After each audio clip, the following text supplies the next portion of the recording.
You're listening to The Stall and Stable Show, ideas for happy horsekeeping. Welcome back, listeners. Never thought I'd find myself behind the microphone again, but here we are. And after 2 years, I'm really able to take a minute, take a deep breath, get my brain organized, sit down, and have a proper chat. We are in South Carolina. We are happily settled in Equine. All 3 horses are here, Brody, Susie, and Clarabelle. I have just completed the first year of my master's program at the University of Pennsylvania's School of Veterinary Medicine. The master's program is in animal welfare and behavior, and I get to choose a species. So, of course, I've chosen horses. Year 2 of the program is pretty flexible. So I have the freedom to actually do field research, work with advisors. I've already traveled to Pennsylvania to work with Sue McDonnell, who is the head of the Equine Behavior Lab at PennVet. She is a legend, not only in the equine industry, but in animal behavior. So I now have an idea of where I want to go and how my history in all of my parts of my career can come together to support this next phase in my life. So I'll be very, I don't know, you know me, I can go on and on. So I'll try to be succinct. That is something I'm learning in school. When you do a lot of scientific writing, you have to be succinct and clear, and I'm not good at that. So I can use all the practice I can get. So I started my career in software, in IT, project management, sales, marketing, corporate communications. I moved into product development. So the development of software, these days we call it apps. Back in my day, it was usually a server-based application, a server-based program. And so I have a lot of project management, a lot of product development, a lot of product marketing. I got that whole corporate thing going on. And then when I moved into the equine industry full time after having my daughter, I did all the things, right? I taught lessons. I had my license in Massachusetts. I mostly worked in hunter jumper barns, eventing barns, but really my love, my passion is fox hunting. And that's where I met my good friend, Jennifer Hebert, and her husband, Glenn. And together, back in 2007, we started the Horse Radio Network.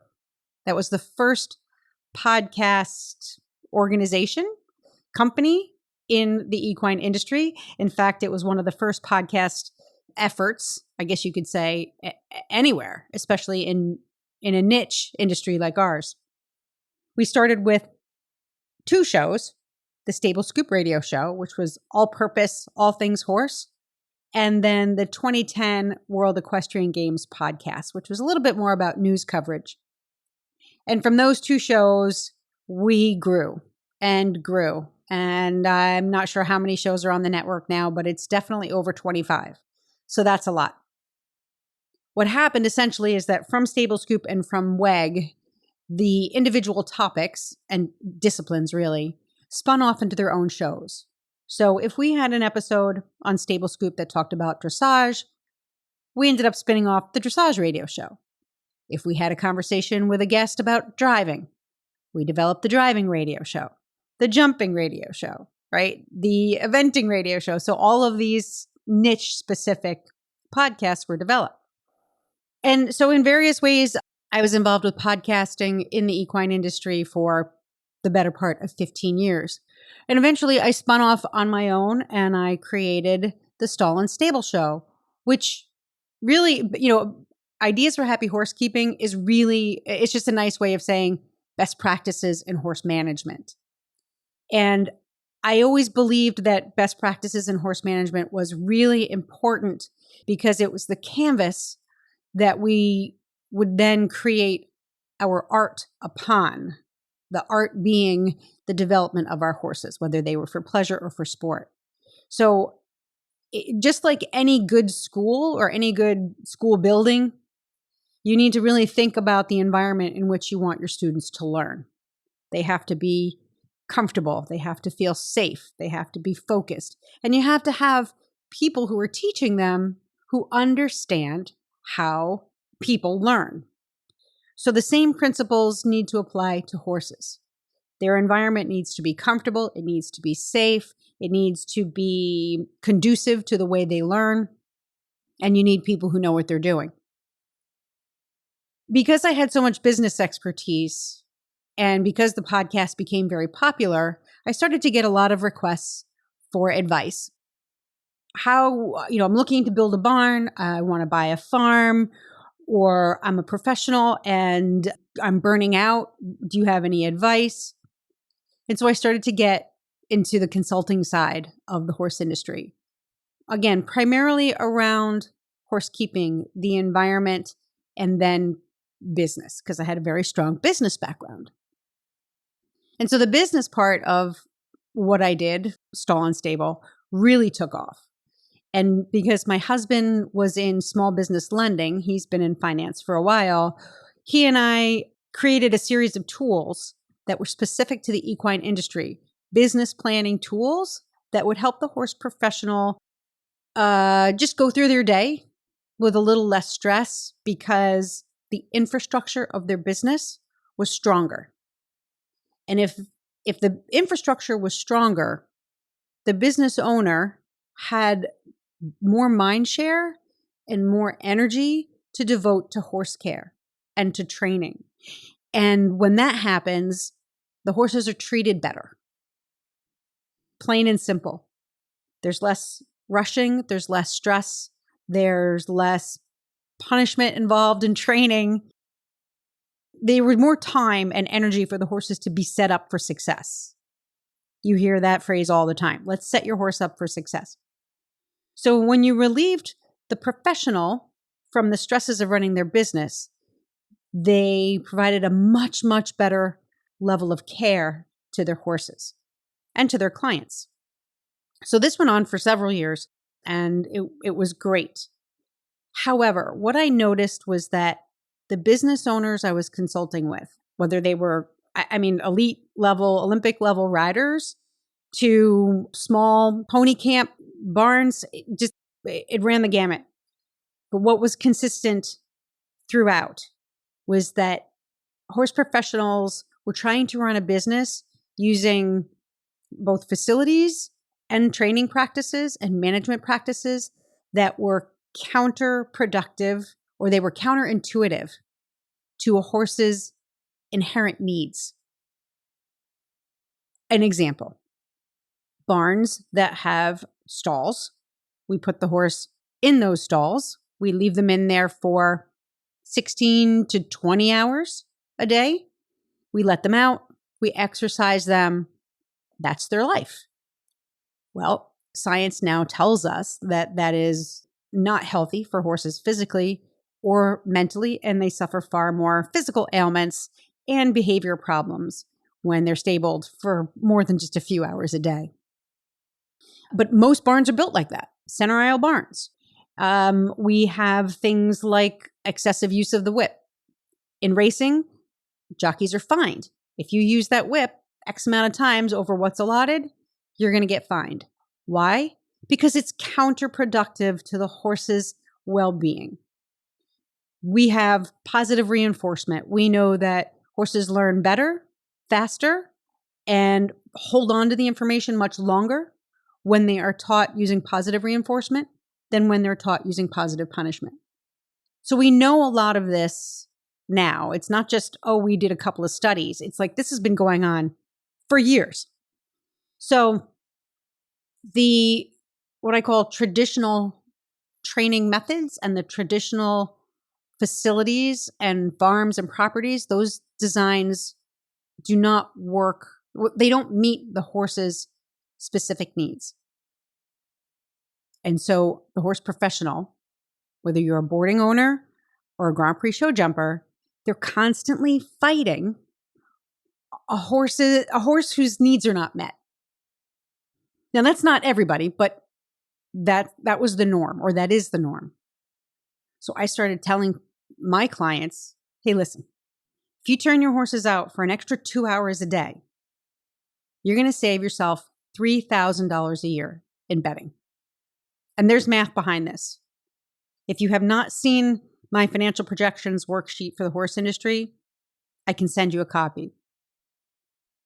So we did the numbers, and we found out in this example that you turn your horses out longer, you save on bedding costs.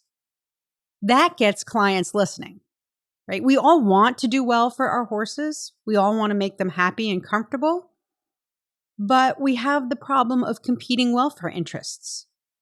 We have the welfare of the horse, who really wants to be outside all day. And then we have the welfare of our livelihoods, our bottom line. So those two things are constantly fighting. So I started in my consulting sessions, I started to talk about horse behavior and the 5 freedoms of welfare, and how when we meet the horse's intrinsic species-specific needs, like what equines need, then we're fighting those problems a lot less. So doing our jobs as horse professionals becomes a lot easier. And our vet bills are reduced, our sanity gets boosted, our jobs become sustainable, less stressful, and we end up striking that work-life balance that's always seems like it's on the other side of the fence. So horse behavior became the central theme, not only to how people manage their farms, design their farms, but how they train their horses. So I decided at some point that, especially considering the amount of misinformation that has been circulating online for the last couple of years, it's gotten completely out of control. In the equine industry, we function on what's called a social license to operate, which means you don't need to be credentialed or licensed to be a horse trainer or a barn owner or a barn manager or a rider. Some organizations do have the option. US Eventing, they certify their instructors. US Hunter Jumper Association has recently got into that game. We have the Pony Club, which that was at one point the only organization that regulated or provided oversight for formalized education in the horse industry. But not everybody does Pony Club. That was a little bit difficult for a lot of people to access. So the social license to operate opened the doors for people to go online and say, I'm a horse professional, I'm a trainer, I'm an expert, I've been doing this for 30 years, do as I say. Or, I'm a horse professional, I ride in the Olympics, do as I say. And there are a lot of people at the highest levels of equestrian sport who have absolutely no idea how horses' brains work.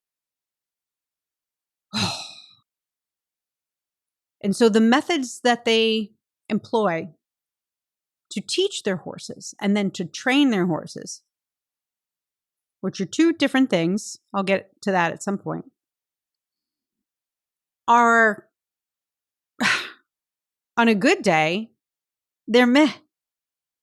On a bad day, they're extremely cruel. For example, patience polls. Those are ubiquitous, especially in Western disciplines and Western training. Patience polls use learned helplessness. They teach a horse to shut down mentally and emotionally. They squash the animal's optimism. They give up. If I keep podcasting, perhaps we'll talk about how learned helplessness really comes to bite us in the butt in the end. But it's a cruel method because one of a horse's most critical intrinsic needs is to feel like they can escape real danger.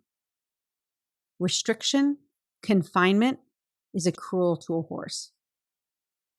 30 seconds here and there, perhaps, when we're asking for contact, we're putting a little bit pressure, a little rein pressure on our horse. That's confinement. Yep, it's uncomfortable. We release that confinement. The horse learns. That's pressure and release. That's not cruel. But when you restrict a horse's physical movement their body or their ability to escape for an extended period of time, you will create learned helplessness, you will create ulcers, you will create inflammatory diseases, and you will create mistrust. Those things are not supportive of quality performance in our horses. And they're not supportive of a safe and happy animal. Okay, so all of these things I felt over the last 15 years very intuitively. You go out into the world and you see it and you feel it and you're like, that's not right. And you do all the things that your trainers taught you. You use your spur, you use your whip, you hold a steady contact, you work your horse in the round pen until let's go, until it joins up. And I did them. I did all of the things. Some of them I had no idea if they were right or wrong. Other things felt wrong. They just felt wrong. But I was like, wait a minute. I'm not the professional here. This person has a shingle outside their farm that says, Shooting Stars Farm. I know what I'm doing. Come ride with me. And you're like, all right, you're a professional. What do I know? Well, after going through the first year of a very intensive animal welfare and behavior program at PennVet, turns out I knew quite a lot. And having talked to experts through the podcast, I can't tell you how many expert guest interviews I did, including all of the research and prep for those interviews. I knew a lot. But still, there's a ton I didn't know. And I'm going through that process now. I'm learning about the science behind what a lot of us feel intuitively when we work with horses. And it's a lot. It's a lot. There is no way I could have worked a full-time job and focused on my education. That said, I have attention deficit and I struggle to learn in traditional ways. So I do need the extra time to focus on this work. There's a lot of research, a lot of reading. Thankfully, my undergraduate work many, many years ago it was 90% science. So I had the genetics, I had the biology, I had all of those classes. So I had the foundational work.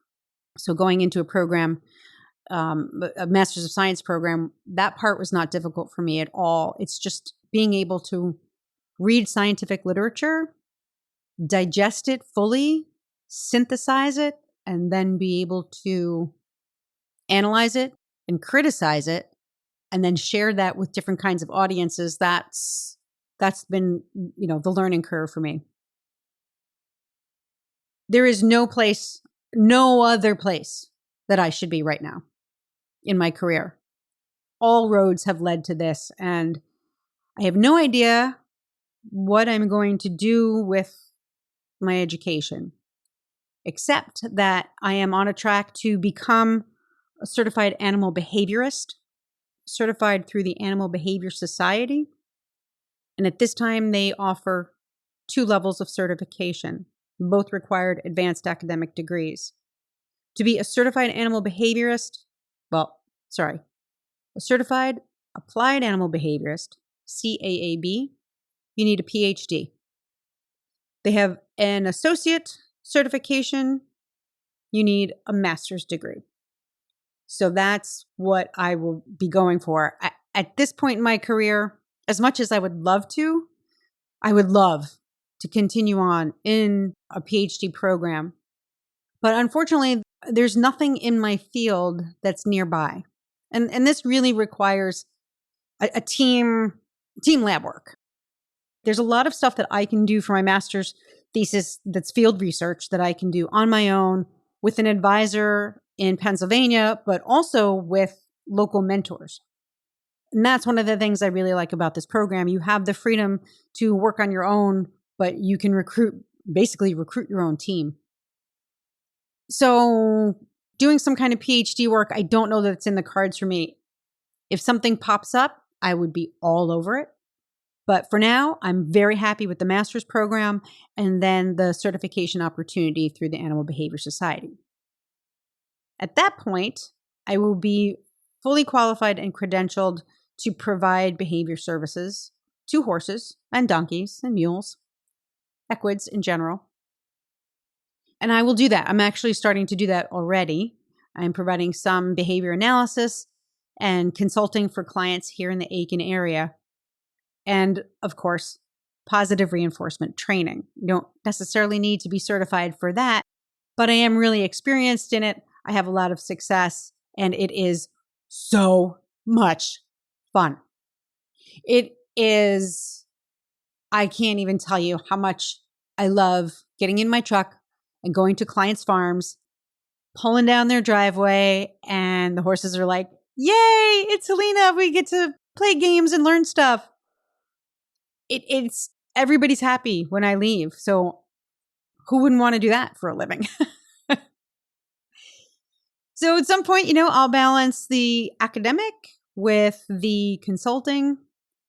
I don't know that I want to go full-time working for myself again. That's really hard.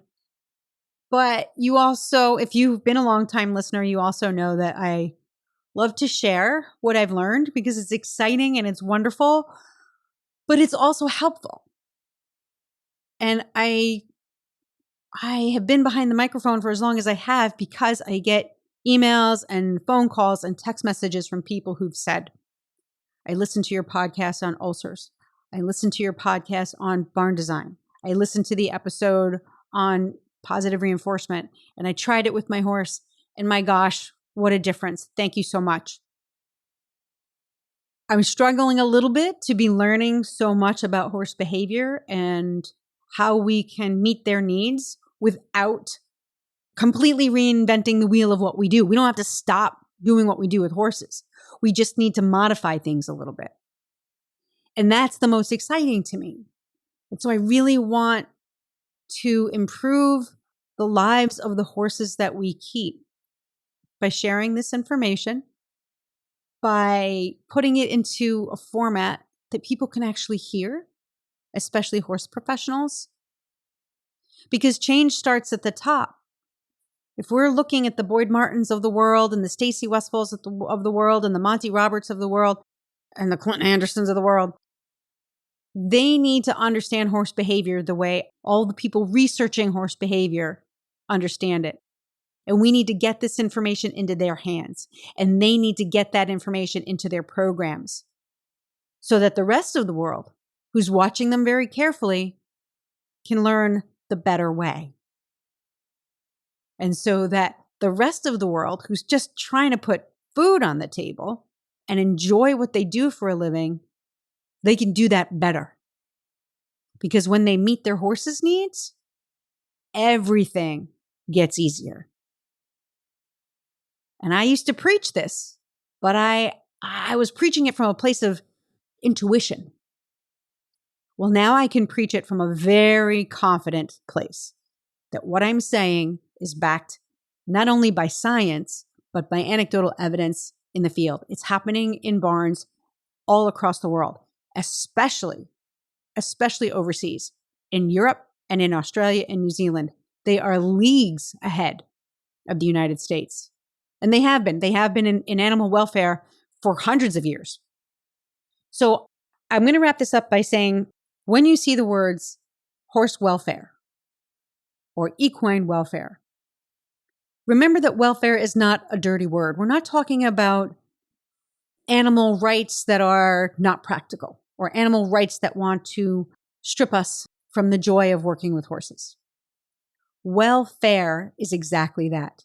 We want our horses to fare well. We want to prioritize their well-being. There is a whole bucket full of topics that make that happen, that make the horse's welfare the priority. Sometimes that priority rises to the top simply because the horse's handlers or owners, that is it. That's all they want. Other times, Well, the horse's welfare is important only insofar as it affects the owner's bottom line. All right, we have to deal with that, right? We can't judge. We have to look at what is, and then look at the horse's behavior, look at the horse's needs, and figure out how we can make what is work for the horse.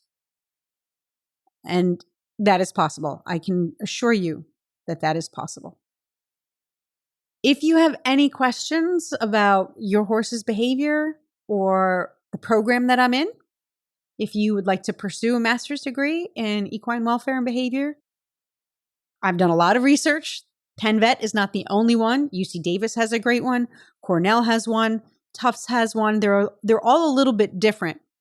But what I really like about going through a master's program at a veterinary school is that it incorporates not just the horse's mental and psychological health, but their physical as well. So we get exposed to a lot of vet med, and goodness knows I've got a lot to catch up on there. But you can't separate them.